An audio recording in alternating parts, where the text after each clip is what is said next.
The COVID-19 and cost of living crises have highlighted inequalities across our society.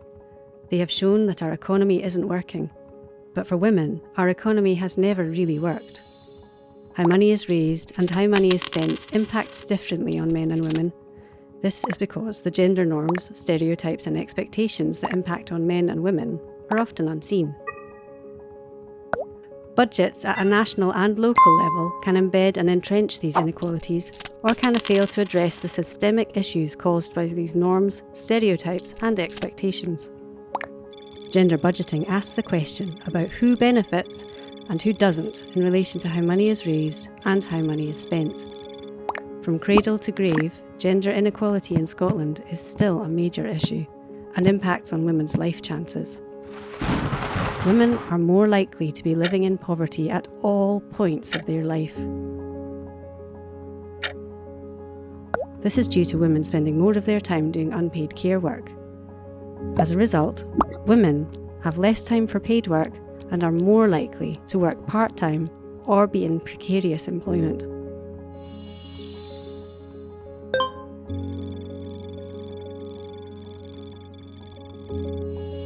Caring responsibilities mean women are less able to travel for work, and public transport in Scotland does not meet women's needs, restricting job choices.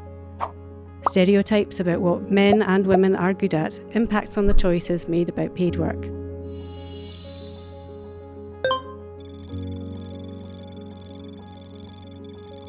Work which is seen as women's work tends to be undervalued and low paid, which means women earn less per hour and less overall.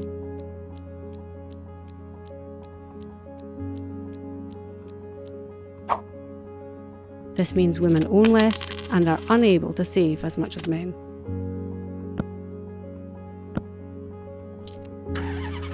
Because women earn less and have caring responsibilities, women rely more on benefits and public services like public transport and childcare.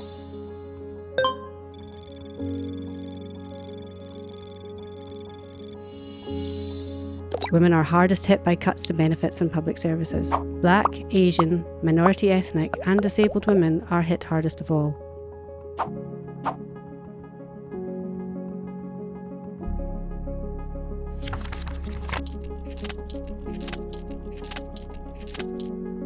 Employers make assumptions about women's abilities and likely behaviours.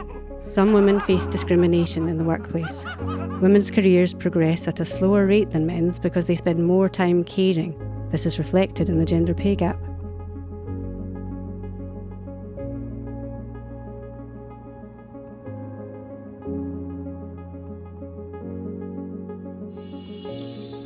Women have less time to take part in politics and public life, meaning women are underrepresented in decision-making positions.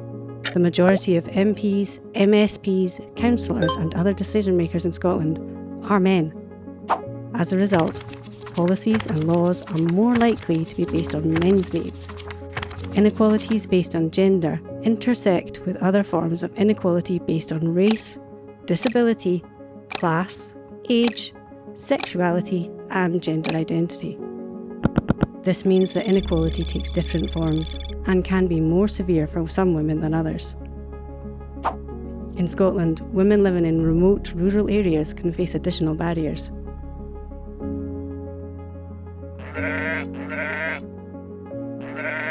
Women and girls experience violence and abuse caused as a result of attitudes and beliefs which are influenced by gender stereotypes and norms.